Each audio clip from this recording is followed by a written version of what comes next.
Welcome to Archaeodeath, Death and Memory from Past to Present, an exploration of the archaeology of mortality by Professor Howard Williams. Hello folks, how are you doing? I'd like to welcome you to my Archaeodeath Wednesday Night Live, which will be on the theme of Ukraine and cultural heritage. And I want to discuss, I've already been addressing via my YouTube and my TikTok the effects of war on archaeological remains in Ukraine and also in Gaza. And I want to return to that subject today. This is my third main reflection on archaeology in Ukraine. But I thought I'd introduce you to a brand new piece of archaeological research, and that really sort of puts into perspective the long-term effect of conflict on invaluable archaeological remains. So in that regard, I'm going to talk about an article published in Archaeology Lithuania, which is a Vilnius University Press publication, a Lithuanian archaeological publication. But as you'd appreciate, in a time of war, when Ukraine is under in devastation and sites are being destroyed, Ukrainian archaeologists are publishing their work in a range of other locations, including publications in neighbouring countries. So this was sent to me by Professor Malcolm Lilly, who's a visiting researcher at the Institute of Archaeology in the National Academy of Sciences in Kyiv. And this is a paper that is published in Archaeology Lithuania, and it's called Mykola, Makarenko and Mariupol Neolithic Burial Ground, the tragic fates of the archaeologist and the site.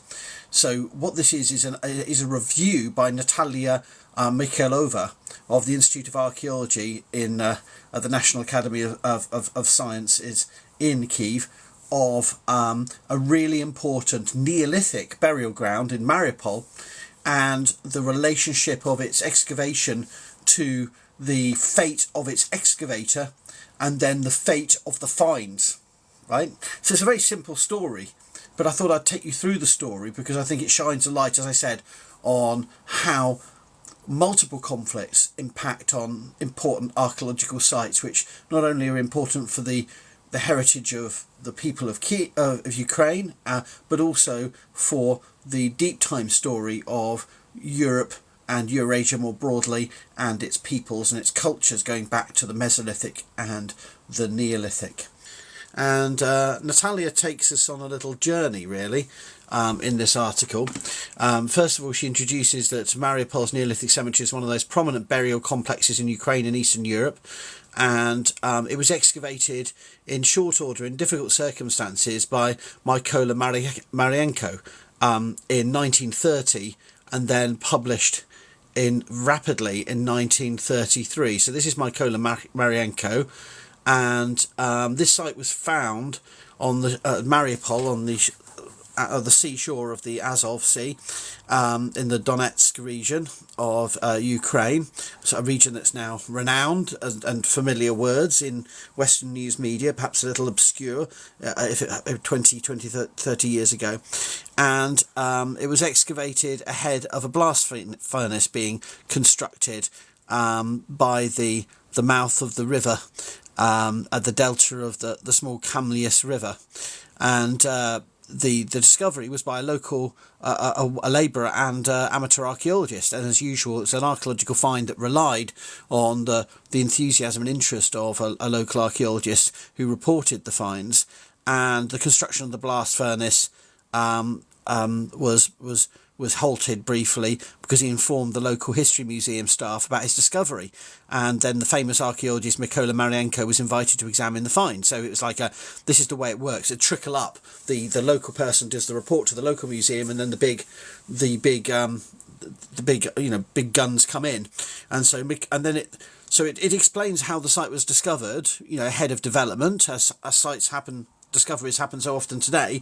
But this Mykola Marenko, 1877 to 1938, was brought in to do the excavations.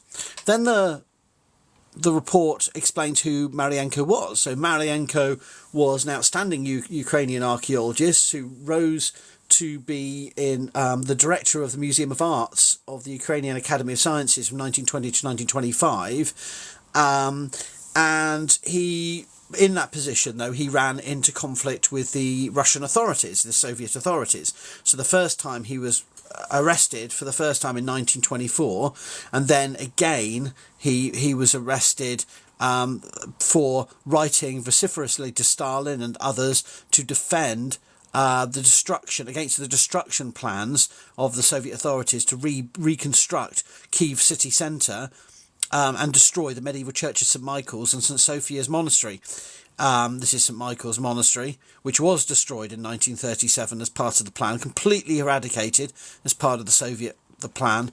And he wrote desperate letters to Stalin and even addressed the French communists about the destruction of Kyiv, its centre. And for his efforts, he was arrested and then executed in Siberia in 1938. So Makarenko's fate, like so many archaeologists who stood up against the Soviet authorities, was one of imprisonment and death. So we have this really important site that was excavated by this famous Ukrainian archaeologist Makarenko, and he perished.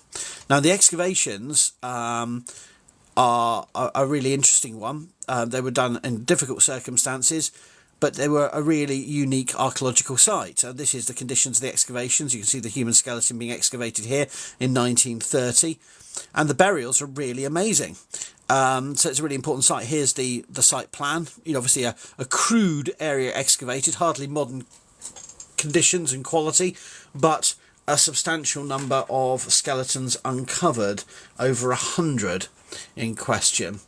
And not only did they find a range of skeletons, but they also found a layer of red ochre that marked out the site.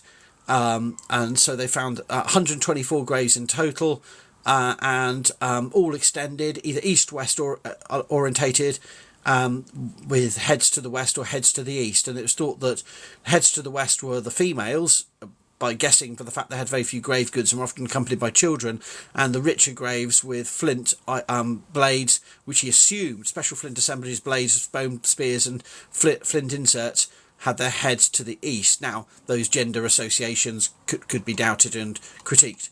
But they also found two massive monoliths associated with the site. So these could be indications of funerary stelae. And they were transported to Mariupol Museum in 1930. And there were 14 really rich burials. And 11 were thought to be male-gendered, with an abundance of artefacts, including a porphyry axe, bone figurines, rock crystal objects and other flints. And we also have these boar tusk plates.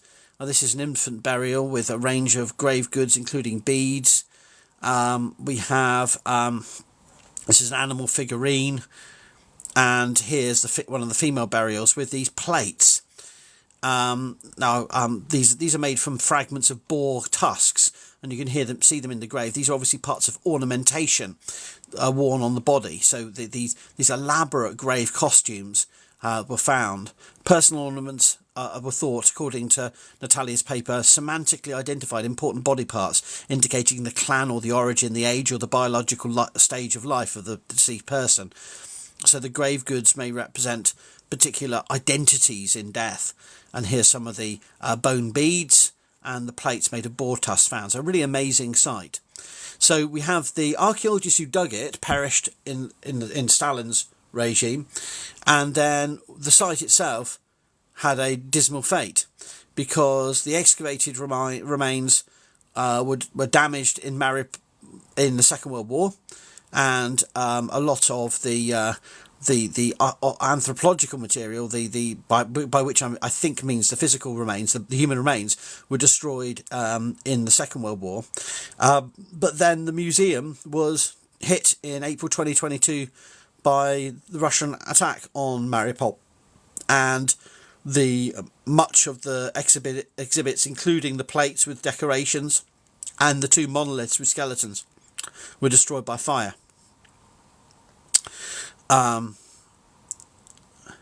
So, according to the Russian publication Sobesnig, out of the 70,000 exhibits of the main fund, only 10,000 remained, and these are photographs of the exhibition space after the Russian invasion. And to add insult to injury, the remains were then plundered by the Russians and included in an exhibition called Russian Azov in Moscow in 2023. So a good example of how objects from the site and reconstructions by Ukrainian artist Zinaida Vasina were then incorporated into an exhibition entitled Russian Azov and displayed in Moscow. So basically this is part of the broader looting that we've seen of under the guise of salvage of Ukrainian museums in the current war. So the article concludes by making the point that the Mariupol Neolithic cemetery was an important archaeological site. Its excavator perished at the hands of Stalin's regime, and the remains are, the remains have been destroyed, and those dispersed. And it's obviously written in a very sensitive time for Ukrainian archaeology, and it concludes with Ukrainian archaeologists are not alone. Colleagues from many countries are supporting them. The special plenary of the Russian invasion of Ukraine was held at the World Archaeological Congress in Prague in 2022, and Jan Turek, the Academy secretary, said there is damage to Ukrainian national heritage and a deliberate attempt to assert Russian national cultural dominance over common historical roots, and therefore falsely rewrite the history and ethnic history of the entire region. Such a policy is totally unacceptable in the 21st century, and Putin and his administration must be tried for their humanitarian war crimes by an international tribunal. So a short share of a clear and stark message regarding the impact of the current conflict set against the broader backstory of how Ukraine's heritage has been again and again subject to all manner of fates and attacks over the 20th century. So much potential, so much rich archaeology, and in such disarray at the present time. I just want to sort of lend my voice. I can't say much myself. I'm not an expert in the archaeology of any period in Ukraine, but I think it's important that just to occasionally touch base when I see new publications to be shared to pass them on via a TikTok live.